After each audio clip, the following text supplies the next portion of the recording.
السلام علیکم سامعین، 19 ربیع الاول اور 23 ستمبر ہے۔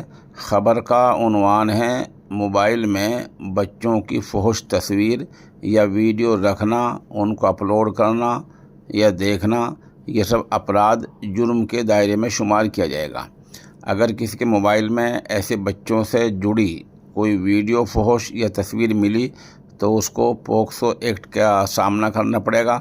پوکسو ایکٹ کا مطلب یہ ہے کہ جرم ثابت ہونے پر 3 سال کی سزا ہو سکتی ہے۔ ظاہر سی بات ہے، عدالت عظمیٰ یعنی سپریم کورٹ نے فیصلہ ملک کی بہتری کے لیے کیا ہوگا۔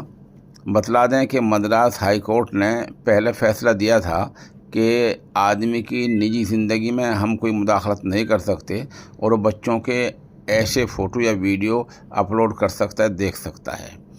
مدراس ہائی کورٹ کے فیصلے کو آج سپریم کورٹ نے بدل دیا ہے۔ اس میں بڑی بات یہ ہے کہ اشلیل، فحش تصاویر، فحش ویڈیو تو فحش ہی ہوتی ہیں۔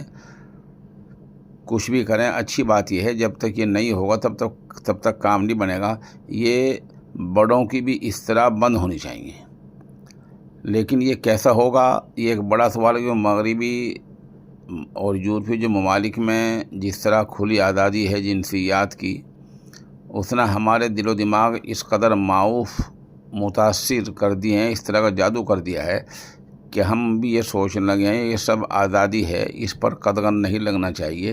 اس لیے ہمارے یہاں یہ مان لیا گیا کہ اگر بالغ کے فحش ویڈیو ہیں، تصویریں ہیں، دیکھنا کوئی جرم نہیں ہے۔ تو یہ قدغن لگنا ہے تو پورے پر لگنا چاہیے۔ بچوں پر لگنے سے جرم تو ہو جائے گا اور وہ بات بھی کم ہو جائے گی، لوگ اس سے بچنا شروع ہوں گے۔ لیکن جو پورا مسئلہ عریانیت کا ہے اور فحش باتوں کا ہے، اور یہ پورا ایک جو سلسلہ ہے جس وجہ سے انسان کا ذہن پراگندہ ہوتا ہے، اس پورے پر کس طرح روک لگنی چاہیے۔